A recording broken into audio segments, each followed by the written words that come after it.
and we were with sheep in the back of this truck. That was actually the first day of shooting. So, and the reason for that was Rick Baker was given as much time as he needed to prepare all the makeup stuff. So we shot scenes that didn't require makeup. So that was probably the opening, and so it was very kind of awkward in terms of Griffin Dunn and I had not met each other before, and we're supposed to be best friends. And the script was pretty, the script that John Landis wrote was the movie that we shot, with the exception of a few ad libs, which happened out there as we're walking in the moors, talking about Debbie Klein and all the sort of fun things that we were reminiscing about. So, it was not, there was really, you're trying to get a sense of what the film's going to be like, what John Landis is like as a director to work with. Those were all in those very first days of shooting, and it happens to be the opening of the film. So that was probably the most fun.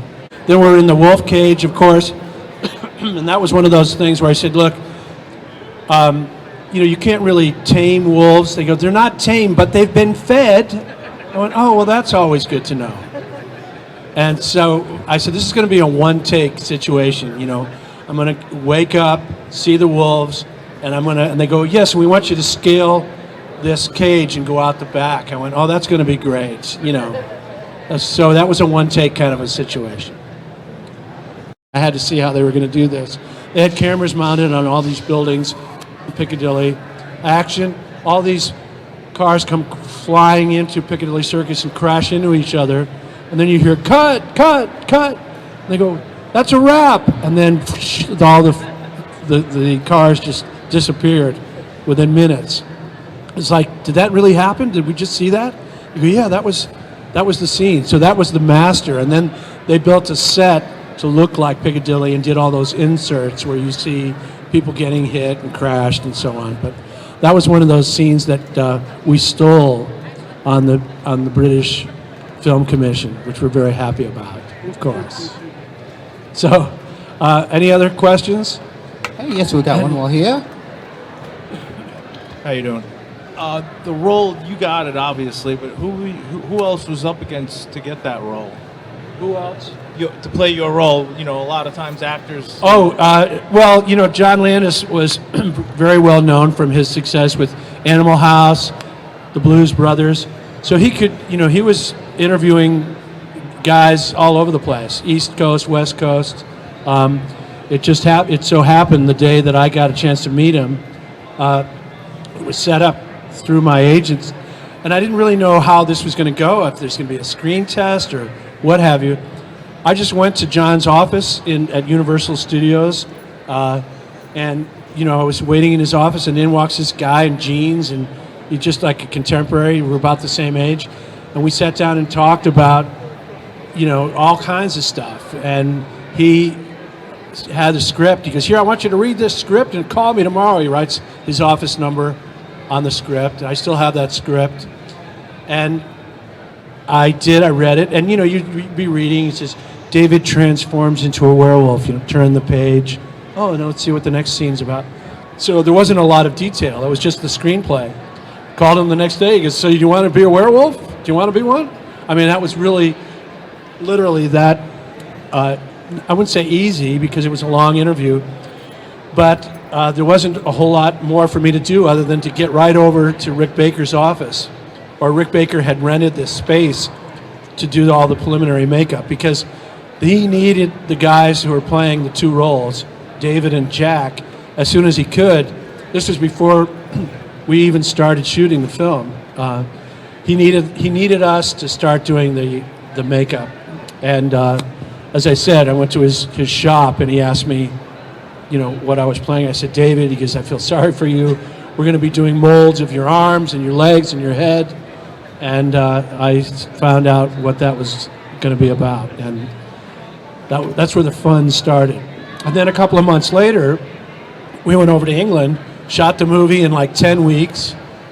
And that summer, all in the same year, 1981, the film came out. So start to finish, it was about 8 months.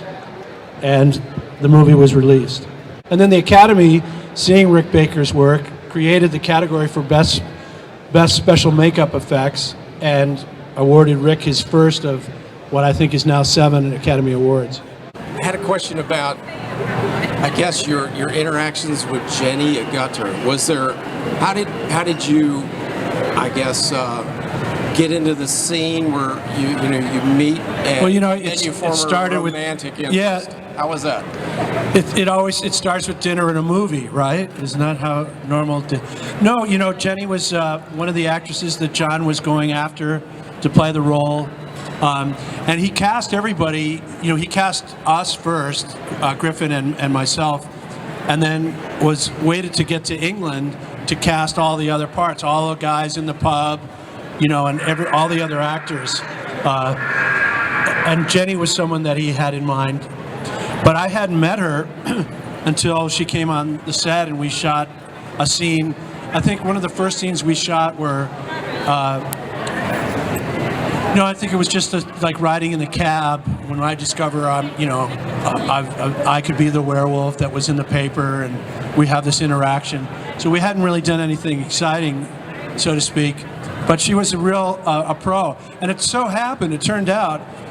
I used to study acting in London about 5 or 6 years before, and I used to go to see plays all the time. And in the West End, there was a play called Equus, which went on to become a big hit on Broadway. And it's a story of a boy who blinds horses, and it's a really terrific play.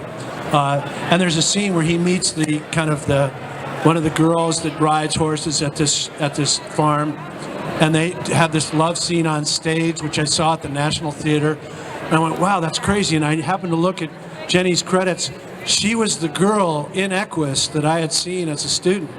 And I hadn't even realized that now here she was playing, nurse. Yeah, the nurse in this thing. So I was a bit starstruck to begin with. And but she was, she was a real pro.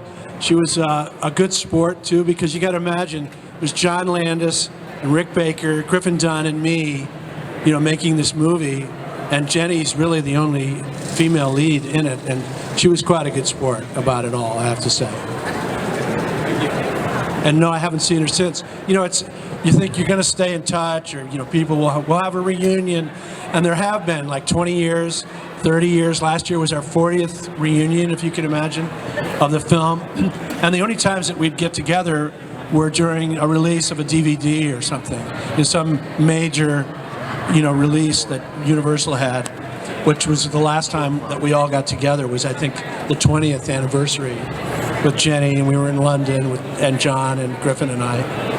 But no, people go their separate ways, and Jenny's now doing this movie, or this television series, The Midwife. I don't know if you've actually seen, or she plays like Mother Superior. It's like, Jenny, I knew you when, honey. But that's about the end of that, the extent of that. Well, it's really been fun to be here. My first time, my wife and I are enjoying beautiful Hampton, Virginia, and I hope you folks come by my table. I'm over here. They've got me over in the corner, and it's a nice place to be. So if I'm looking at some of you and recognize your faces, you've come by to say hello. And I hope that you'll all stop by, say hi, see my photos, and tell me how scared you were in 1981 or since when you first saw this film. Well, everybody, let's give him a round of applause. Thank you so much. Thanks, everybody. Thank you.